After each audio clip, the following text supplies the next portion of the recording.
জীবনের প্রয়োজনে সময়ের তাগিদে বদলে যেতে হলে বদলে নাও নিজেকে, দ্বিধাহীনভাবেই বদলে যাও।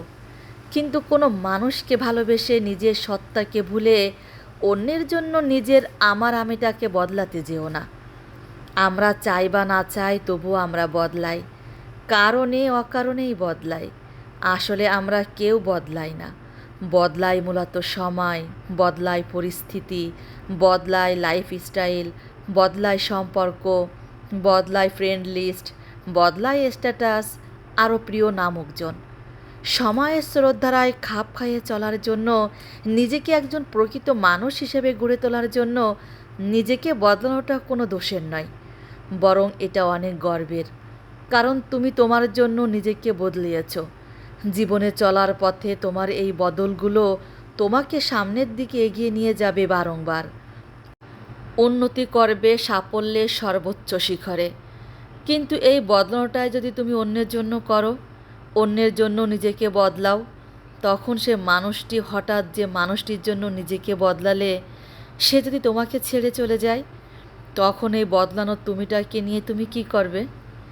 এই বদলানো তুমিটাকে তুমি আয়নায় যতবার দেখবে, ততবার তুমি ঠকে যাওয়ার আগুনে ভয়ঙ্করভাবে পড়বে।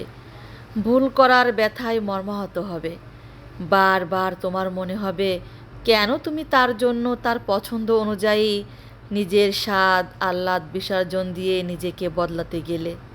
এই আপেক্ষগুলো না তোমার রাতের ঘুম কেড়ে নিবে।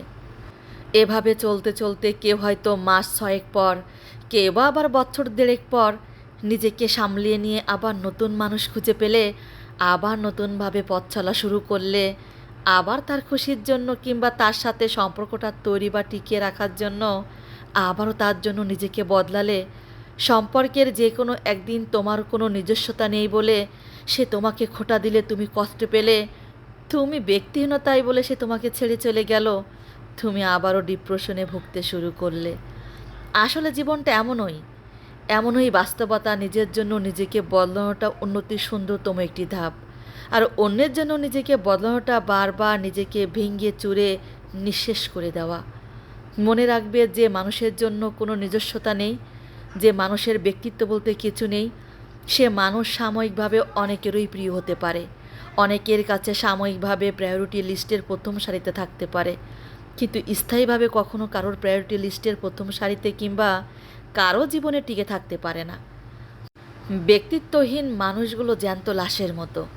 তারা হয় মেনে নেওয়ার দলে কিংবা মানিয়ে নেওয়ার দলে থেকে কোনো রকমভাবে জীবনটাকে অতিবাহিত করে চলে।